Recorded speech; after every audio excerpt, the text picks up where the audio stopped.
6.5 মাত্রার শক্তিশালী ভূমিকম্পে কেঁপে উঠেছে মেক্সিকোর রাজধানী ও মেক্সিকো সিটি সহ দেশটির পুরো দক্ষিণ ও মধ্যাঞ্চল। তবে এ ঘটনায় এখন পর্যন্ত কোনো হতাহত বা ক্ষয়ক্ষতির তথ্য পাওয়া যায়নি। মেক্সিকোর ভূমিকম্প গবেষণা সংস্থা ন্যাশনাল সিসমোলজিক্যাল সার্ভের তথ্য অনুযায়ী স্থানীয় সময় শুক্রবার সকাল 7:58 ভূমিকম্পটি আঘাত হানে। যুক্তরাষ্ট্রের ভূতত্ত্ব জরিপ সংস্থার তথ্য মতে মেক্সিকোর দক্ষিণাঞ্চলীয় রাজ্য গুয়েরেরোর সান মার্সকোস শহরে ভূপৃষ্ঠের প্রায় 35 কিলোমিটার গভীরে এটির উৎপত্তিস্থল।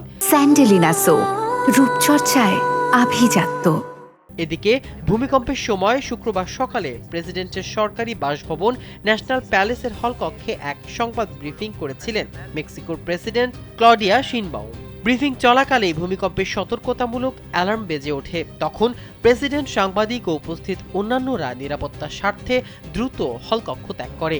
কিছুক্ষণ পর পরিস্থিতি স্বাভাবিক হলে ব্রিফিং পুনরায় শুরু হয়। সাংবাদিকদের উদ্দেশ্যে প্রেসিডেন্ট শিনবাউম জানান, তিনি গুয়েরেরোর গভর্নর এভেলিন সালগাদের সঙ্গে ফোনে কথা বলেছেন। তিনি বলেন, বেসামরিক প্রতিরক্ষা বাহিনীকে প্রয়োজনীয় প্রস্তুতি নিতে নির্দেশ দেওয়া হয়েছে এবং সৌভাগ্যক্রমে দেশের কোথাও প্রাণহানির খবর পাওয়া যায়নি। পরবর্তী পরিস্থিতি পর্যবেক্ষণে সরকারের সব সংশ্লিষ্ট সংস্থা সতর্ক রয়েছে।